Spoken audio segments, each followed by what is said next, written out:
తీన్మార్ మల్లన్న అసత్య ప్రచారాలు చేస్తున్నారని మండిపడ్డారు Jangaon BRS MLA Palla Rajeshwar Reddy. Nizamabad parliament నియోజకవర్గం సమావేశం ముగిసిన అనంతరం ఆయన మీడియాతో మాట్లాడారు. తమ కుటుంబ సభ్యులను కూడా రాజకీయాల్లోకి లాగుతున్నారని మండిపడ్డారు. కాంగ్రెస్ నాయకులు అహంకారంతో మాట్లాడుతున్నారని, తన భార్య 1985లో ఇంటర్ టాప్ ర్యాంక్ తో పాస్ అయిందన్నారు. అనేక ప్రాంతాల్లో ఏడీగా పనిచేసిందన్నారు. బీఆర్ఎస్ కార్యకర్తలను ఇబ్బంది పెడుతున్నారని పల్లా ఆరోపించారు. కార్యకర్తలను అయితే చాలా ఇబ్బందులు పెడుతున్నారు. వాళ్ళ అబద్ధ ప్రచారాలు ఏ విధంగా అంటే, మేము ఎన్నికైన ఎమ్మెల్యేలు, ఎమ్మెల్సీలేము, ఎంపీలమే కాకుండా మా కుటుంబ సభ్యుల్ని కూడా అందులోకి లాగి వారు రాక్షసానందం పొందుతూ అబద్దాలని, అసత్యాలని నిస్సిగ్గుగా ప్రచారం చేస్తున్నారు.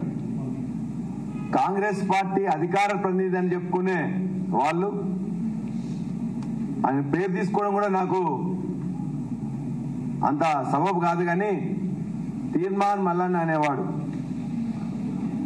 ఈ రాష్ట్రం గత 10 సంవత్సరాల్లో ఉన్నప్పుడు ఎలక్ట్రిసిటీ బోర్డులో 26-27 మంది ఉద్యోగస్తులను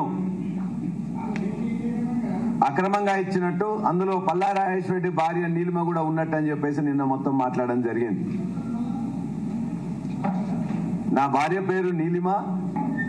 ఆమె 1987లో ఇంటర్మీడియట్ 100కి 100% మార్క్స్ తో, అంటే ఫస్ట్ ఇయర్ లో 150కి 150, సెకండ్ ఇయర్ కి 150లో టాప్ ర్యాంక్ స్టూడెంట్ గా పాస్ అయింది. తర్వాత ఆనాటి ఆంధ్రప్రదేశ్ ఎంసెట్ లో 714 ర్యాంక్ వచ్చి స్టేట్ టాప్ ర్యాంక్ లో ఒకరిగా ఉన్నారు.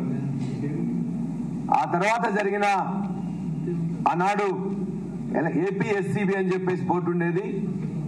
ఏపీఎస్సీబీ బోర్డు నిర్వహించిన ఎగ్జామినేషన్ లో ఏఈ ఎలక్ట్రికల్ లో సెలెక్ట్ అయిపోయి 1992 జూలైలో ఆమె అపాయింట్మెంట్ అసిస్టెంట్ ఇంజనీర్ గా ఏపీఎస్సీబీలో జరిగింది. ఆ తర్వాత 9 సంవత్సరాలకు 2001 నవంబర్ లో ఆమె అసిస్టెంట్ డివిజన్ ఇంజనీర్ గా ప్రమోషన్ వచ్చింది. కార్యకర్తలను అయితే చాలా ఇబ్బందులు పెడుతున్నారు. వాళ్ళ అబద్ధ ప్రచారాలు ఏ విధంగా అంటే, మేము